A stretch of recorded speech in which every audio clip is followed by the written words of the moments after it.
साल था 1929।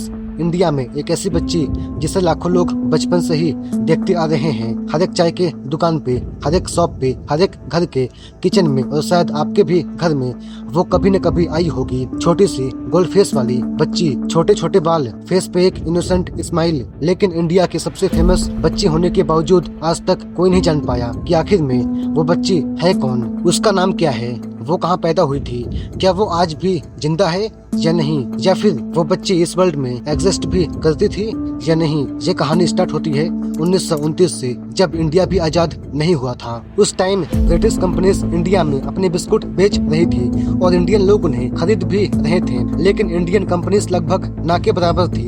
तब मुंबई में एक छोटे सी एरिया में कुछ लोगों ने डिसाइड किया कि इंडिया का खुद का बिस्कुट ब्रांड होना चाहिए और वहीं से बर्थ हुआ एक ऐसे बिस्कुट का जो आने वाले 90 साल तक इंडिया का फेवरेट बिस्कुट बन गया। एक ऐसा बिस्कुट जो बचपन की यादों का हिस्सा बन गया।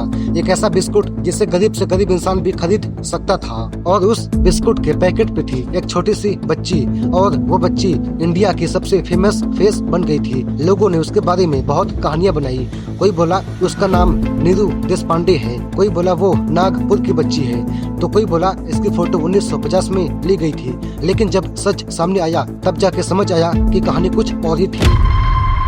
साल था 1937। इंडिया अभी भी ब्रिटिश रूल के अंडर था। उस टाइम इंडियन मार्केट ऑलमोस्ट पूरी तरह से ब्रिटिश कंपनीज के कंट्रोल में था और बिस्कुट हमेशा इंग्लैंड से ही आते हैं जो काफी महंगे होते हैं, इसलिए आम इंडियन लोग उन्हें अफोर्ड भी नहीं कर पाते हैं। मुंबई की विले पार्ले एरिया में कुछ बिजनेसमैन ने डिसाइड किया कि इंडिया को अपनी बिस्कुट कंपनी चाहिए और इसी आइडिया के साथ ये कंपनी स्टार्ट हुई। स्टार्टिंग में ये कंपनी बस कैंडीज और टॉफीज बनाती थी। उस टाइम ये कंपनी बहुत छोटी थी, लेकिन काम करने वाले भी बहुत कम थे। लेकिन उस कंपनी के बॉस के माइंड में बस एक बड़ा विजन था कि इंडिया का खुद का फूड ब्रांड हो, और इसी ड्रीम ने आगे चल के एक ऐसे बिस्कुट को कह सकते हो जन्म दिया जो इंडिया का नेशनल बिस्कुट बन गया। 1939 में कंपनी ने एक नए बिस्कुट को लॉन्च किया था जिसका नाम था ग्लूकोज बिस्कुट, और 1982 में इसी बिस्कुट को नाम दिया गया पार्ले जी। उस टाइम मार्केटिंग बहुत सिंपल था, पैकेट भी सिंपल था और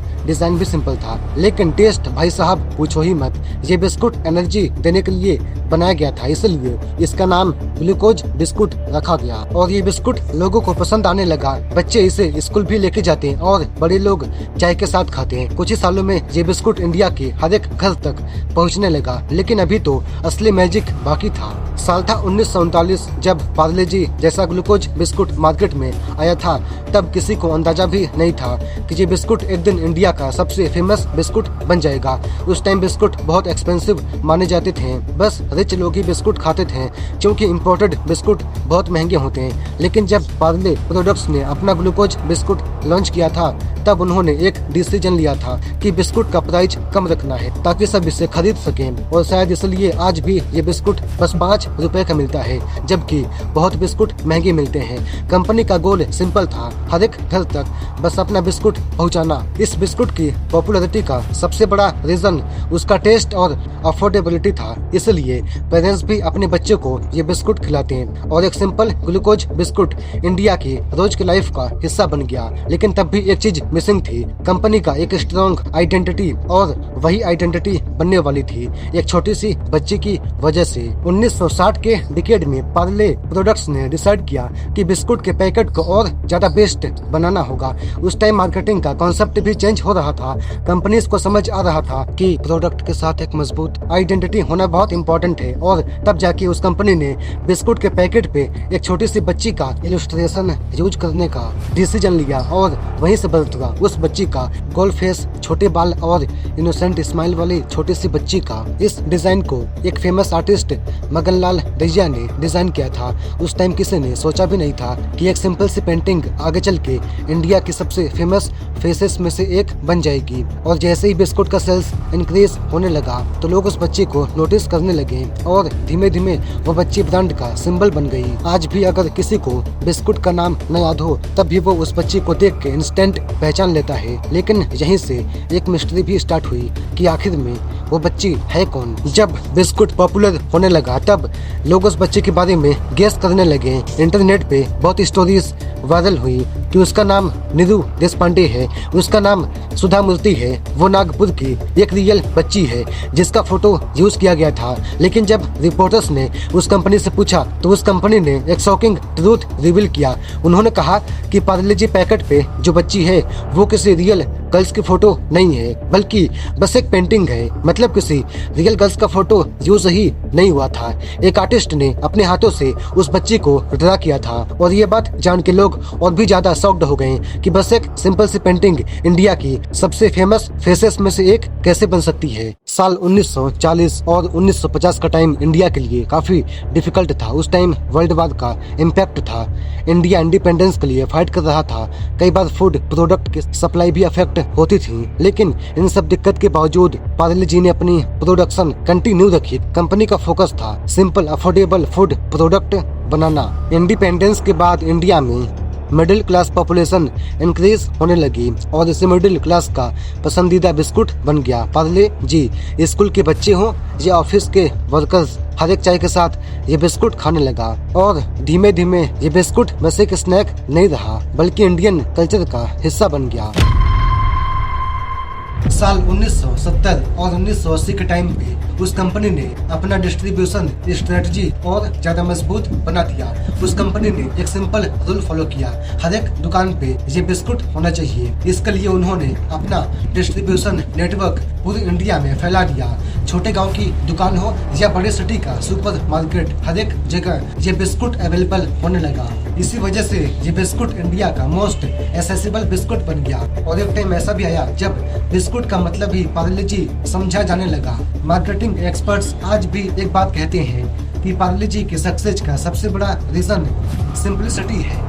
ना कोई फैंसी पैकेजिंग, ना कोई कॉम्प्लिकेटेड रेसिपी, बस एक सिंपल बिस्कुट और पैकेट पे एक सिंपल सी बच्ची का इमेज। और शायद इसी सिंपलिसिटी की वजह से ये बिस्कुट लोगों को अपना लगता है। बचपन की यादें हो या चाय के साथ स्नैक्स, हर एक मोमेंट पे ये बिस्कुट फिट हो जाता। 2000 के डिकेड में इस बिस्कुट ने एक अमेजिंग रिकॉर्ड बनाया कि दुनिया का सबसे ज्यादा बिकने वाला बिस्कुट बन गया है। हर साल बिलियंस पैकेट बिकने लगे। इंडिया के अलावा ये बिस्कुट अफ्रीका, एशिया और मिडिल ईस्ट में भी एक्सपोर्ट होने लगा। एक छोटी सी फैक्ट्री से स्टार्ट हुआ ये ब्रांड आज एक ग्लोबल नेम बन चुका है। और बिस्कुट के पैकेट पे बनी वो बच्ची अब भी वही थी, सेम स्माइल, सेम इनोसेंस के साथ।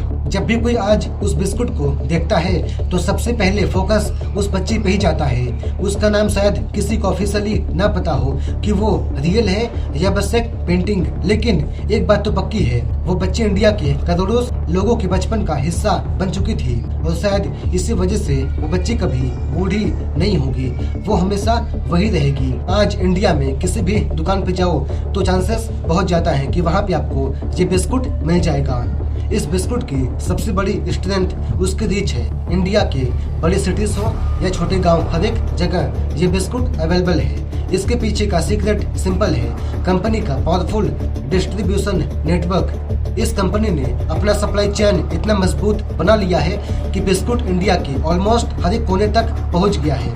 रेलवे स्टेशन, स्कूल कैंटीन, हर एक दुकान, हर एक जगह बस एक ही बिस्कुट कॉमन था, पार्ले जी। और यही चीज ब्रांड की सबसे बड़ी सक्सेस थी। 1929 में एक छोटी सी फैक्ट्री से स्टार्ट हुआ ये कंपनी आज 90 साल से भी ज्यादा लंबी हो चुकी है। इस टाइम पीरियड में इंडिया ने बहुत चेंजेस देखे। ब्रिटिश रूल खत्म हुआ, इंडिया इंडिपेंडेंट हुआ, सिस्टम चेंज हुआ, मार्केट चेंज हुआ, लेकिन एक चीज अब भी वही थी, पार्ले जी की पॉपुलैरिटी। ये बिस्कुट जनरेशंस को कनेक्ट करता रहा, दादा से पापा तक और पापा से बच्चों तक। हर एक जनरेशन के बचपन में इस बिस्कुट का एक अलग रोल रहा है। इसी वजह से ये बिस्कुट बस एक फूड प्रोडक्ट नहीं रहा बल्कि एक लेगेसी बन चुका है। और इस स्टोरी से एक बहुत इम्पोर्टेंट लेसन मिलता है, कभी कभी सक्सेस के लिए बहुत कॉम्प्लिकेटेड आइडियाज की नीड नहीं होती, बल्कि बस एक सिंपल प्रोडक्ट और एक मजबूत आइडेंटिटी और लोगों का ट्रस्ट। बस इन 3 पॉइंट से भी एक 90 साल का एम्पायर खड़ा किया जा सकता है। तो आई होप इस वीडियो को देखने के बाद आपको अच्छे से समझ आ गया होगा कि इस बच्ची का मिस्ट्री क्या है। आज 90 साल के बाद भी ये कंपनी इतने टॉप लेवल पे कैसे है, आपको अच्छे से समझा दिया है। तो गाइस, इस वीडियो को मुझे बनाने में पूरा 10 दिन लगा है। तो मुझे आपका 10 कमेंट नहीं चाहिए, बल्कि बस एक कमेंट चाहिए। बाकी मिलते हैं नेक्स्ट वीडियो में। बाय बाय दोस्त।